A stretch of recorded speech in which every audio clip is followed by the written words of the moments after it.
Hello friends, hope you are doing great and learning English every single day. তো চলুন ভিডিওটা শুরু করা যাক।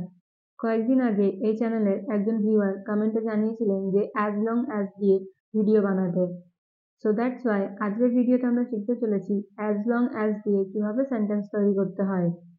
as long as হলো একটা কনজাংশন, আর কনজাংশনের কাজ হলো দুটো সেন্টেন্সকে একসাথে জোড়া। as long as কথার মানে হলো যতক্ষণ। তো চলুন কয়েকটা এক্সাম্পলের মাধ্যমে শেখা যাক। সো আমাদের ফার্স্ট এক্সাম্পল হলো তুমি যতক্ষণ চাও এখানে থাকতে পারো।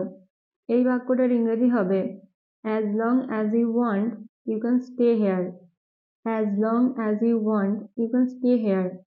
এছাড়াও আমরা এই বাক্যটা এরকম ভাবেও বলতে পারি you can stay here as long as you want. you can stay here as long as you want. যতক্ষণ তুমি আমার সাথে আছো আমি খুশি।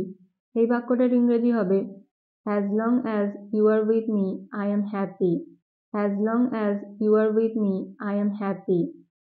যতদিন আমি বাঁচবো তোমাকে মনে রাখবো। as long as I live I will remember you. as long as I live I will remember you. আমি যতক্ষণ তোমার সাথে আছি তোমার চিন্তা করার প্রয়োজন নেই। as long as I am with you you don't need to worry. as long as I am with you you don't need to worry. এখানে একটা জিনিস আমাদের সবসময় মনে রাখতে হবে, আমরা যখন এই ধরনের সেন্টেন্সগুলো বলবো তখন সবসময় as long as এর সাথে যে সেন্টেন্সটা হবে সেটা সবসময় সিম্পল প্রেজেন্ট টেন্সে হবে। এই জিনিসটা কিন্তু আমাদের মাথায় রাখতে হবে।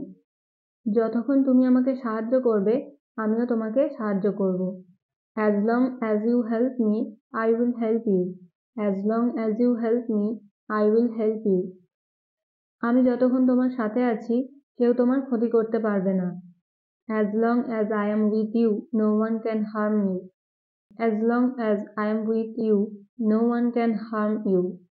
এবার আপনাদের প্র্যাকটিসের জন্য একটা সেন্টেন্স, যতক্ষণ তুমি চাও খেলতে পারো। এই বাক্যটা ইংরেজিতে কি হবে আপনারা কমেন্টে জানাবেন।